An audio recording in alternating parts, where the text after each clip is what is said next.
Budget सत्र को लेकर अभय चौटाला की ओर से सरकार को घेरा गया है। अभय ने बजट सत्र को केवल एक औपचारिकता कहा कि सरकार ने औपचारिकता पूरी करने के लिए सेशन रखवाया है। विधानसभा में विधायकों को बोलना नहीं दिया जाता कि बोलने का टाइम विधायकों को नहीं मिलता कि विपक्ष की बात का जवाब सरकार नहीं दे पाती है। ये हरियाणा की गठबंधन सरकार का बीजेपी जेजेपी सरकार का अंतिम बजट है, कहा गया है की ओर से। सरकार मेरे सामने स्पीकर को खड़ा कर देती है, स्पीकर मुझे जानबूझकर मुझसे उलझते हैं, ये भी आरोप लगाए गए। किसान आंदोलन को लेकर भी प्रतिक्रिया दी गई है, सुनिए अभय को। सेशन तो है ही नहीं, फॉर्मेलिटी है। 28 तक का रख दिया, पहले 7 तक था, उसमें भी 2 छुट्टियां हैं। एक दिन गवर्नर एड्रेस है, एक दिन बजट है, तो सेशन तो रहा ही नहीं। मान के चलो केवल फॉर्मेलिटी पूरी कर रहे हैं।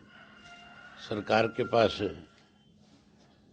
आज इस किस्म की हालत है कि विपक्ष की बात का जवाब ही नहीं दे सकती। इसी में एक दिन वो भी आया हुआ है जरा अविश्वास प्रस्ताव भी, उस पर भी उसी एक दिन में चर्चा हो जाएगी। कुल मिलाकर के सरकार जो है अपना पीछा छुटा रही है, जबकि आखिरी सेशन है बजट का, लंबा चलाना चाहिए। हर विधायक को अपनी बात कहने का मौका मिलना चाहिए।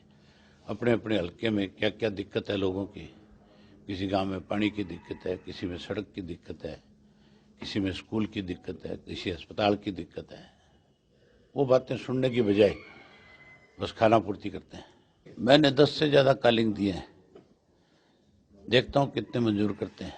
मुझे लगता नहीं कि एक भी कॉलिंग मंजूर करेंगे, क्योंकि मेरी कॉलिंग का जवाब कभी आ ही नहीं सकता सरकार से।